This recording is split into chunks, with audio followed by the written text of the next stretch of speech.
Critical path മെത്തേഡിലെ ഒരു problem എങ്ങനെ ചെയ്യാന്നുള്ള കാര്യം ചെയ്തു തന്നാണ് നമ്മൾക്ക്. ഇപ്പോൾ ഫസ്റ്റ് 2 ഭാഗം കഴിഞ്ഞു. പ്ലാനിങ് പാർട്ട് കഴിഞ്ഞു, ഷെഡ്യൂളിംഗ് പാർട്ട്. പ്ലാനിങ് പാർട്ടിൽ നമ്മൾ നെറ്റ്വർക്ക് വരയ്ക്കുകയാണ് ചെയ്യുന്നത്. ഷെഡ്യൂളിംഗ് പാർട്ട് നെറ്റ്വർക്ക്, ആ നെറ്റ്വർക്കിൽ ESIസും LCJസും കാൽക്കുലേറ്റ് ചെയ്ത് അതിന്റെ ക്രിട്ടിക്കൽ പാത്ത് കണ്ടുപിടിക്കുകയാണ് ചെയ്യുന്നത്. ഈ തേർഡ് വൺ കൺട്രോളിംഗ് ആണ്. കൺട്രോളിംഗ് നമ്മൾ എന്താ ചെയ്യുന്നത് വെച്ചാൽ, നമ്മൾ തന്നിരിക്കുന്ന പ്രൊജക്റ്റ് ഒരു ഇപ്പം നേരത്തെ പറഞ്ഞ പ്രൊജക്റ്റ് 18 മണിക്കൂർ കൊണ്ട് കഴിഞ്ഞു, ടൈം കൊണ്ട് കഴിഞ്ഞു. അപ്പൊ ആ 18 എന്നുള്ള സാധനം കുറക്കാൻ എന്താ ചെയ്യുക? അത് കുറക്കുമ്പോൾ കറസ്പോണ്ടിങ്ങിൽ അതിന് കോസ്റ്റ് കൂടും. എന്തായിരിക്കും അതിന്റെ കോസ്റ്റ് എന്നുള്ള കാര്യമൊക്കെ കാൽക്കുലേറ്റ് ചെയ്യാണ് ചെയ്യുന്നത്. അപ്പം ഒബ്വിയസ്ലി ചോദ്യം വരും, ഒരു പ്രൊജക്റ്റിന് എന്തൊക്കെ കോസ്റ്റുകൾ ഉണ്ടാവും, ഒരു പ്രൊജക്ട് നടക്കാൻ എന്തൊക്കെ ചെലവുകളാണ് നമ്മുടെ കയ്യിൽ ഉണ്ടാവുക. അപ്പോൾ ഒരു പ്രൊജക്റ്റ് ചെയ്യാനുള്ള ചെലവുകളുടെ രണ്ടായിട്ട് ഡിവൈഡ് ചെയ്യാം. ഡയറക്റ്റ് കോസ്റ്റും ഇൻഡയറക്റ്റ് കോസ്റ്റും. അപ്പോൾ എന്താണ് ഡയറക്റ്റ് കോസ്റ്റ്? ഡയറക്റ്റ് കോസ്റ്റ് എന്ന് പറഞ്ഞാൽ, direct cost of A project increases if the duration of an activity is reduced. ഒരു ഡയറക്റ്റ് കോസ്റ്റ് നമ്മൾ കൂട്ടുമ്പോൾ അതിന്റെ കറസ്പോണ്ടിങ് എന്തായിരിക്കും? ആ ആക്ടിവിറ്റിയുടെ ഡ്യൂറേഷൻ, ടൈം കുറയും. അതാണ് എന്ത് ഡയറക്റ്റ് കോസ്റ്റ് എന്ന് പറഞ്ഞാൽ. ഡയറക്റ്റ് കോസ്റ്റ് എന്ന് പറഞ്ഞാൽ നമ്മൾ എത്ര പൈസ ഇടണോ അത്രക്ക് ആ പ്രൊജക്റ്റിന് ടൈം കുറയും. അങ്ങനത്തെ പരിപാടിക്ക്, അങ്ങനത്തെ കോസ്റ്റിന് പറഞ്ഞ പേരാണ് ഡയറക്റ്റ് കോസ്റ്റ്. ഇൻഡയറക്റ്റ് കോസ്റ്റ് എന്ന് പറഞ്ഞാൽ അത് ടൈം കൂടുന്നതനുസരിച്ച് കോസ്റ്റ് കൂടുന്ന കോസ്റ്റുകൾക്ക് പറഞ്ഞ പേരാണ് ഇൻഡയറക്റ്റ് കോസ്റ്റ്. അപ്പോൾ ഒബ്വിയസ്ലി എക്സാമ്പിൾ ആയിട്ട് നമ്മൾ പറഞ്ഞുതരാം. എന്താ വെച്ചാൽ, സപ്പോസ് നമ്മളുടെ കയ്യിൽ ഒരു മെഷീൻ ഉണ്ട്, ബുക്ക് ഉണ്ടാക്കുന്ന മെഷീൻ ഉണ്ട്. നമ്മളുടെ പബ്ലിഷർ വന്നിട്ട് പറഞ്ഞു, എന്തേലും ഒരു 10 ബുക്ക് നിങ്ങൾക്ക് ഉണ്ടാക്കി തരാൻ പറ്റുമെന്ന് ചോദിച്ചു. ഒബ്വിയസ്ലി ഒരു ബുക്ക് ഉണ്ടാക്കാൻ 1 മണിക്കൂർ സമയം എടുക്കാന്ന് വിചാരിക്കുക. അപ്പോൾ 10 മണിക്കൂർ എടുക്കും നമുക്ക് 10 ബുക്കുകൾ ഉണ്ടാക്കി കൊടുക്കാൻ. ഒരു ബുക്കിന് 1 മണിക്കൂർ എന്ന് വെച്ച് കണക്ക്. അപ്പോൾ നമ്മൾ എന്താക്കി, ഒരു മെഷീനും കൂടി വാങ്ങിച്ചു. അപ്പോൾ നമ്മുടെ കയ്യിൽ ഇപ്പോൾ 2 മെഷീൻ ഉണ്ട്. അപ്പോൾ നമുക്ക് ആ 10 ബുക്കുകൾ നമുക്ക് 5 മണിക്കൂർ കൊണ്ട് ഉണ്ടാക്കി കൊടുക്കാൻ പറ്റും. അപ്പോൾ നമ്മൾ എന്താണ്, ആ മെഷീൻ വാങ്ങിക്കാനുള്ള കോസ്റ്റ് എന്താണ്? ഡയറക്റ്റ് കോസ്റ്റ് ആണ്. ആ ഡയറക്റ്റ് കോസ്റ്റ് കൊണ്ട് എന്തായി, നമ്മൾ ടൈം ടേക്കൺ ടു കംപ്ലീറ്റ് ആ പ്രൊജക്ട് എന്തായി കുറഞ്ഞു. അപ്പോൾ അങ്ങനെ പറയുന്ന കോസ്റ്റുകൾക്ക് പറയുന്ന പേരാണ് എന്ത്? Direct cost. ഇപ്പോൾ ആ മെഷീൻ, സപ്പോസ് ആ മെഷീൻ വർക്ക് ചെയ്യാൻ ഒരു എഞ്ചിനീയറിനെ വെച്ചു. അപ്പോൾ ആ എഞ്ചിനീയറിനെ വെക്കുമ്പോൾ ആ എഞ്ചിനീയർ ഇപ്പം 10 ഓരോ മണിക്കൂറിന് എഞ്ചിനീയറിന് പൈസ കൊടുക്കും. പെർ അവറിലാണ് പൈസ കൊടുക്കുന്നത്. അപ്പോൾ 10 ബുക്ക് ഒരു മെഷീനിൽ അയാൾ നിൽക്കുകയാണെങ്കിൽ അയാൾക്ക് എത്ര സമയം കൊടുക്കണം? 10 മണിക്കൂറിന് പൈസ കൊടുക്കണം. അതേ സമയത്ത് 2 മെഷീൻ വെക്കുകയാണെങ്കിൽ ആ 2 മെഷീൻ അയാൾ നോക്കുമ്പോൾ 5 മണിക്കൂർ കൊണ്ട് പരിപാടി കഴിയും. അപ്പോൾ അയാൾക്ക് കൊടുക്കാനുള്ള പൈസ അത്രയ്ക്ക് കുറഞ്ഞു. അപ്പോൾ അതാണ് ഇൻഡയറക്റ്റ് കോസ്റ്റ്. ഇപ്പൊ നോക്കുകൂലി അല്ലെങ്കിൽ ഇങ്ങനെ ടൈം എടുക്കുന്ന പരിപാടികൾക്ക് പറഞ്ഞാണ് ഇൻഡയറക്റ്റ് കോസ്റ്റുകൾ എന്ന് പറയുന്നത്. ഇപ്പോൾ ഇവിടെ മെഷീനുകളുടെ എണ്ണം കൂടുന്നതനുസരിച്ച് നമ്മൾ ഉണ്ടാക്കുന്ന ബുക്കുകൾ, ആ ടൈം ഉണ്ടാക്കുന്ന ബുക്കുകളുടെ ടൈം എണ്ണം കുറയും. ടൈം കുറയുമ്പോൾ ആ അങ്ങനത്തെ കോസ്റ്റുകൾക്ക് പറഞ്ഞാൽ ഡയറക്റ്റ് കോസ്റ്റ്. അപ്പോൾ നമ്മൾ മെഷീനുകൾ വാങ്ങിക്കുന്ന കോസ്റ്റുകളിൽ പറഞ്ഞാൽ ഡയറക്റ്റ് കോസ്റ്റ്. അതേസമയത്ത് മെഷീൻ നോക്കുന്ന ആള്, അയാൾ എത്ര കാലം അവിടെ നിൽക്കുന്നോ അത്രക്ക് നമുക്ക് അയാൾക്ക് പൈസ കൊടുക്കണം. അപ്പോൾ ആ ടൈം കുറയാണെങ്കിൽ അയാൾക്കുള്ള പൈസയും കൊടുക്കുന്നത് കുറയും. അപ്പോൾ അതാണ് ഇൻഡയറക്റ്റ് കോസ്റ്റ്. അപ്പം ഡയറക്റ്റ് കോസ്റ്റ് കൂടുന്നതനുസരിച്ച് ടൈം കുറയും. ഇൻഡയറക്റ്റ് കോസ്റ്റ് കൂടുന്നത് എപ്പോഴാണ്? ടൈം കൂടുന്നതനുസരിച്ച് ഇൻഡയറക്റ്റ് കോസ്റ്റും കൂടും. അപ്പോൾ അതാണ്, ഒന്ന് റിവേഴ്സ് ആണ്, മറ്റത് ടൈമിന്റെ പരം കൂടെ പോകണം. അപ്പോൾ അതാണ് ഡയറക്റ്റ് കോസ്റ്റും ഇൻഡയറക്റ്റ് കോസ്റ്റും. അപ്പം indirect costs are associated with overhead items such as supervision. Indirect cost decreases with the duration of an activity is reduced. Indirect cost കുറയും എപ്പം ആക്ടിവിറ്റി ഡ്യൂറേഷൻ കുറയുന്നതനുസരിച്ച്. ഡയറക്റ്റ് കോസ്റ്റ് കൂടും എപ്പം duration of activity is reduced. അപ്പോൾ രണ്ടും opposite ആണ് ടൈമിന് with respect to time. ഇനി ഒരു നോർമലി ഇപ്പൊ നമ്മൾ നേരത്തെ തന്ന എക്സാമ്പിൾ നമ്മൾ 18 മണിക്കൂർ എന്നുള്ള സാധനം നമ്മൾ തന്ന ടൈമാണ്. അതാണ് നോർമലി ഒരു പ്രൊജക്ട് കഴിയാനുള്ള ടൈം. ആ ടൈം നമ്മൾ TN എന്ന് വെച്ച് കഴിഞ്ഞിട്ടാണ് നമ്മൾ കാൽക്കുലേറ്റ് ചെയ്യുക. TN എന്ന് പറഞ്ഞാൽ നോർമലി ഒരു പ്രൊജക്ട് കഴിയാനുള്ള സമയം.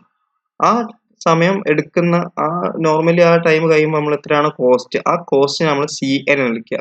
അപ്പോൾ TN and CN represent the duration and direct cost. Are corresponding direct cost and direct cost of an activity when it is executed under normal condition.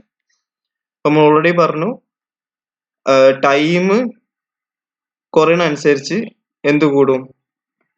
Direct cost കൂടും. അപ്പോൾ അതാണ് നമ്മളെ ഗ്രാഫിൽ കാണുന്നത്. ഡ്യൂറേഷൻ കൂടുന്നതനുസരിച്ച് അതിന്റെ എന്താണ്? ഡയറക്റ്റ് കോസ്റ്റ് കുറയാണ് ചെയ്യുക. അപ്പോൾ നമ്മൾ കൂടുതൽ കോസ്റ്റ് ഇടുമ്പോൾ, അതായത് കോസ്റ്റ് നമ്മൾ കൂടുതൽ ഇടുമ്പോൾ എന്ത് സംഭവിക്കും? ഡ്യൂറേഷൻ കറസ്പോണ്ടിൽ നമുക്ക് കുറയും. അപ്പം കോസ്റ്റ് കൂടുമ്പോൾ ഡ്യൂറേഷൻ കുറയും, ഡ്യൂറേഷൻ കൂടുമ്പോൾ കോസ്റ്റ് കുറയും. അപ്പോൾ വൈസ് വേഴ്സ ഇതൊരു എന്തേന് ഓപ്പോസിറ്റ് ഇൻവേഴ്സ് റിലേഷൻഷിപ്പ് ആണ് തമ്മിലുള്ളത്, ഡയറക്റ്റ് കോസ്റ്റും തമ്മിലുള്ളത്. അപ്പോൾ കറസ്പോണ്ട് നമ്മൾ T N and C N ആണ് എന്തേന് നോർമലി ഒരു ഇത്ര ഡ്യൂറേഷൻ കൊണ്ട് കഴിയും, ആ ഡ്യൂറേഷൻ എടുക്കുന്ന ടൈമാണ് സി എൻ എന്ന് വിചാരിക്കുക. അപ്പോൾ നമ്മൾ കൂടുതൽ കോസ്റ്റ് ഇട്ടു, കൂടുതൽ കോസ്റ്റ് ഇടുമ്പോൾ കോസ്റ്റ് നമ്മളിങ്ങനെ കൂടി കൂടി കൂടി അപ്പോൾ കൂടി വരുമ്പോൾ കറസ്പോണ്ടിങ്ങിൽ എന്ത് സംഭവിക്കും, ടൈം കുറയും. അതാണ് നമ്മൾ ടി സി. അപ്പോൾ സി സി ടി സി എന്ന് പറഞ്ഞാൽ ക്രാഷ് ഡ്യൂറേഷൻ എന്ന് പറഞ്ഞ സാധനമാണ് ഈ ടി സി. ക്രാഷ് ഡ്യൂറേഷൻ ആണ് ടി സി, അതിന് കറസ്പോണ്ടിങ് എടുക്കുന്ന കോസ്റ്റിനെ പറഞ്ഞ പേരാണ് സി സി. ഇപ്പൊ നോർമലി നമ്മൾ ഒരു എന്തേലും ടി എൻ എന്ന സമയം കൊണ്ട് കാര്യം എന്തെങ്കിലും പ്രൊജക്ട് കഴിയും. അപ്പൊ ആ നോർമലി അതിനെടുക്കേണ്ട സമയമാണ് സി എൻ. അപ്പൊ എന്താണ് ക്രാഷ് ഡ്യൂറേഷൻ ടി സി എന്ന് പറയുന്നത്? ക്രാഷ് ഡ്യൂറേഷൻ എന്ന് പറയുന്ന സാധനം എന്ന് വെച്ചാൽ നമ്മളെ കയ്യിൽ പേപ്പർ മെഷീൻ കമ്പനിയാണെന്ന് വിചാരിക്കുക. അപ്പൊ നമ്മളെ കയ്യിൽ ഒരു മെഷീൻ 1 മണിക്കൂർ കൊണ്ട് എന്തേലും ഒരു ബുക്ക് ഉണ്ടാക്കും. അപ്പൊ നമ്മൾ 10 ബുക്ക് ഉണ്ടാക്കാൻ പറഞ്ഞു, 10 മണിക്കൂർ സമയം എടുക്കും. ഞാൻ എന്താക്കി, 2 മെഷീൻ എന്റെ കയ്യിലുണ്ടെന്ന് വിചാരിക്കുക. അപ്പൊ എന്താവും, 5 മണിക്കൂറായി കുറയും. സപ്പോസ് എന്റെ കയ്യിൽ 5 മെഷീൻ ഉണ്ടെന്ന് വിചാരിക്കുക. 5 മെഷീൻ ഉണ്ടെങ്കിൽ 5 മെഷീൻ 2 മണിക്കൂർ കൊണ്ട് നമുക്ക് എന്തുണ്ടാക്കാം, 10 ബുക്ക് ഉണ്ടാക്കാം. ഇനി നമ്മുടെ കയ്യിൽ 10 മെഷീൻ ഉണ്ടെങ്കിൽ എന്തുണ്ടാക്കാം, ഓരോ മെഷീനും ഓരോ ബുക്ക് ഉണ്ടാക്കാം. അപ്പൊ 1 മണിക്കൂർ കൊണ്ട് എനിക്ക് 10 ബുക്ക് കയ്യിൽ ഉണ്ടാക്കി കിട്ടും.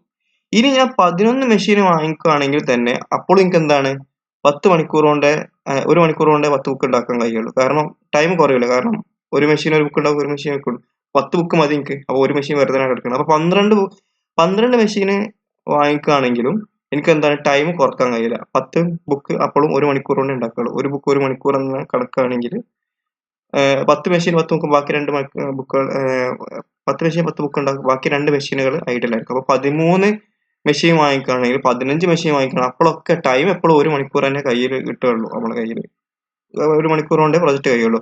അപ്പൊ ആ ഒരു ടൈമിന് പറഞ്ഞ പേരാണ് ക്രാഷ് ടൈം. അതായത് ആ 1 മണിക്കൂർ ഇനി എത്ര നമ്മൾ മെഷീൻ വാങ്ങിച്ചാലും ആ 1 മണിക്കൂറിന് കുറയൂല നമ്മുടെ പ്രൊജക്ട് കഴിയുന്ന ടൈം. അപ്പൊ ആ ഒരു ടൈമിനെ വിളിക്കുന്നതാണ് crash time, which is denoted by T C. അപ്പൊ ഈ ക്രാഷ് ടൈമിന് എടുക്കുന്ന മിനിമം കോസ്റ്റ്, അതാണ് നമ്മളെ ക്രാഷ് കോസ്റ്റ്. അത് നമ്മൾ കളിക്കുകയാണ് സി സി. അതായത് ഇപ്പൊ നമ്മൾ 10 ബുക്ക് ഉണ്ട്, 10 ബുക്ക് ഉണ്ടാക്കണം. 10 മെഷീനോട് 10 ബുക്ക് ഉണ്ടാക്കാൻ 1 മണിക്കൂർ എടുക്കും. പിന്നെ 11 മെഷീൻ വാങ്ങിക്കുകയാണെങ്കിൽ 10 ബുക്ക് മെഷീന് 10 ബുക്ക് ഉണ്ടാക്കും. പക്ഷെ ആ മറ്റേ ബുക്ക് എന്തേലും മെഷീൻ ഒന്നും ചെയ്യണ്ട. കാരണം അപ്പോൾ 1 മണിക്കൂർ തന്നെയാണ് ടൈം. മിനിമം ടൈം നമ്മൾ 1 മണിക്കൂർ എടുക്കും. കാരണം ഒരു മെഷീന് 1 മണിക്കൂറാണ് ഒരു ബുക്ക് എടുക്കാനുള്ള സമയം.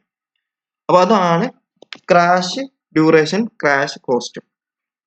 അപ്പോൾ ഒരു ഇൻവേഴ്സ് റിലേഷൻഷിപ്പ് ആണുള്ളത്. അപ്പൊ നമ്മളെ കയ്യിൽ 2 പോയിന്റ് ഉണ്ട്, ടി എൻ സി എൻ എന്ന പോയിന്റ് ഉണ്ട്, ടി സി സി സി എന്ന പോയിന്റ് ഉണ്ട്. അപ്പൊ 2 പോയിന്റ് ഒരു ലൈനിൽ ഉണ്ടെങ്കിൽ കറസ്പോണ്ടിങ് നമ്മൾക്ക് അതിന്റെ സ്ലോപ്പ് കാൽക്കുലേറ്റ് ചെയ്യാൻ പറ്റും. അതെന്താണ്, C N minus C C by T N minus T C.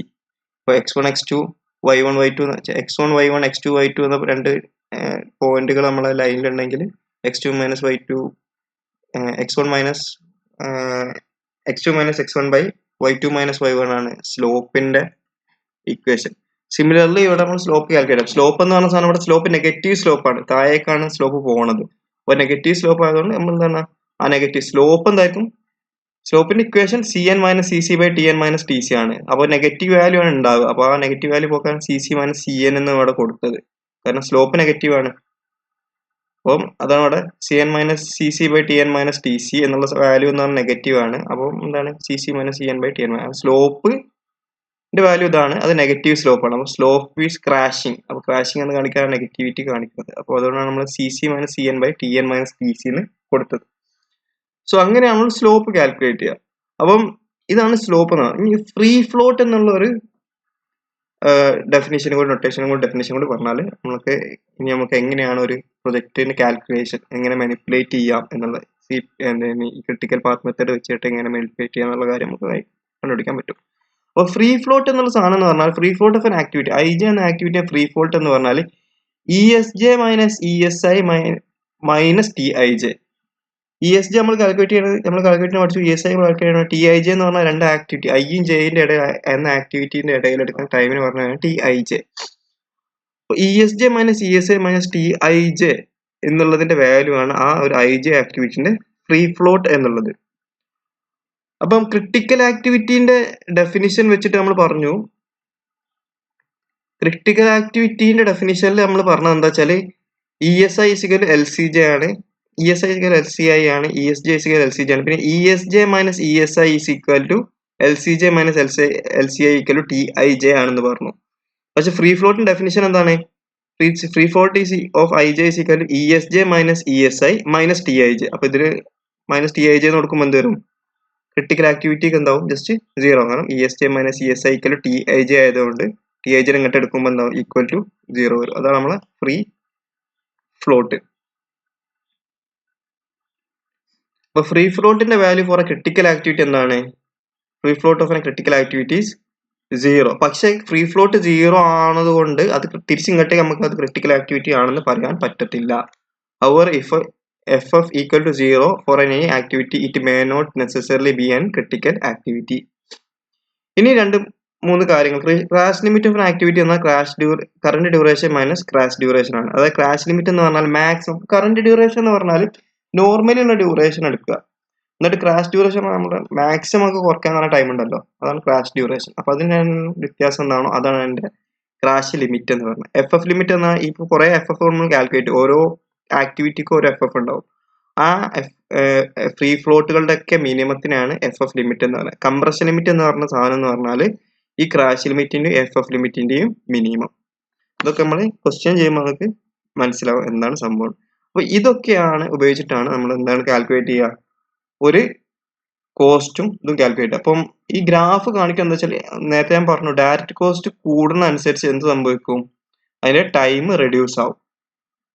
അപ്പം ഇത് ഡ്യൂറേഷൻ ഓഫ് പ്രൊജക്റ്റ് ആണ്, ഇങ്ങോട്ടേക്ക് കോസ്റ്റ് ഇങ്ങോട്ടേക്കാണ്. അപ്പം ഡയറക്റ്റ് കോസ്റ്റ് കൂടുന്നതനുസരിച്ച് ഇൻഡയറക്റ്റ് കോസ്റ്റ് കൂടുന്നതനുസരിച്ച് എന്ത് സംഭവിക്കും, ടൈം കൂടുന്നതനുസരിച്ച് ഇൻഡയറക്റ്റ് കോസ്റ്റ് കൂടും, അതായത് സൂപ്പർവിഷൻ കൂടും. നമ്മൾ ടൈം എത്ര കൂടുന്നു അത്രക്കും ഒരു നോക്കുകൂലി എമൗണ്ട് കൂടും. അതേ സമയത്ത് ഡയറക്റ്റ് കോസ്റ്റ് കൂടുന്നതനുസരിച്ച് എന്ത് സംഭവിക്കും, ഡയറക്റ്റ് കോസ്റ്റ് അത് കൂടുന്നതനുസരിച്ച് എന്ത് സംഭവിക്കും, ടൈം എന്താവും, കൂടും. അപ്പൊ രണ്ടിന്റെയും കൂടി അപ്പം ഒരു പ്രൊജക്റ്റിന് എന്തുണ്ടാവും, ഡയറക്റ്റ് കോസ്റ്റ് ഉണ്ടാവും, ഇൻഡയറക്റ്റ് കോസ്റ്റും ഉണ്ടാവും. അപ്പൊ ടോട്ടൽ കോസ്റ്റ് എന്തായിരിക്കും, അതിന് രണ്ടിനും സം ആയിരിക്കും. അപ്പൊ ഇത് കൂട്ടുമ്പോൾ നമുക്ക് എന്താണ് കിട്ടുക, അതാണ് ടോട്ടൽ സം. അപ്പൊ ഈ ടോട്ടൽ സം ഏറ്റവും മിനിമം കിട്ടുന്ന ടൈം എന്താണോ അതാണ് നമ്മൾ കാൽക്കുലേറ്റ് ചെയ്യാൻ പോകുന്നത്. അപ്പം അതെങ്ങനെ കാൽക്കുലേറ്റ് ചെയ്യുക എന്നുള്ളതാണ് ഇവിടെ ഒരു എക്സാമ്പിൾ വെച്ചിട്ട് നമ്മൾ ചെയ്യാൻ പോകുന്നത്. അപ്പം അതിന്റെ മെത്തേഡ് പറഞ്ഞ പോലെ FF ലിമിറ്റ് മെത്തേഡ്, എക്സാമ്പിൾ 3 അതാണ് നമ്മളിപ്പോൾ ചെയ്യാൻ പോകുന്നത്. അതിന് മുമ്പ് ടോട്ടൽ ഫ്ലോട്ട് എന്നൊരു ഡെഫിനിഷൻ ഉണ്ട്. ആ ഡെഫിനിഷൻ ഒന്നുമില്ല, നേരത്തെ പറഞ്ഞു ഫ്രീ ഫ്ലോട്ട് എന്ന ഡെഫിനിഷൻ ആണ് ESJ മൈനസ് ESI ആണ്. അതിന് പകരം ESJ LCJ minus ESI minus TIJ, ഇതിന് പറഞ്ഞ പേരാണ് ടോട്ടൽ ഫ്ലോട്ട്. ഇതൊരു നമ്മൾ ക്വസ്റ്റ്യൻ നമ്മൾ എവിടെ ഉപയോഗിക്കുന്നില്ല, ചിലപ്പെങ്കിൽ എന്തെങ്കിലും ഒരു ക്വസ്റ്റ്യൻ ആയിട്ട് എക്സാം ചോദിക്കാവുന്നതല്ലാതെ ഇത് നമ്മളുടെ മെത്തേഡിൽ നമ്മൾ പ്രൂവ് ചെയ്യാനുള്ള, നമ്മൾ ഒരു എക്സാമ്പിൾ വെച്ചിട്ട് നമ്മൾ ക്രാഷ് ലിമിറ്റ് കാൽക്കുലേറ്റ് ചെയ്യാനുള്ള മെത്തേഡിൽ നമ്മൾ ഇത് ഉപയോഗിക്കുന്നില്ല. അപ്പോൾ ഈ എക്സാമ്പിൾ നമ്മൾ ഇങ്ങനെ ചെയ്യാമെന്ന് നോക്കാം.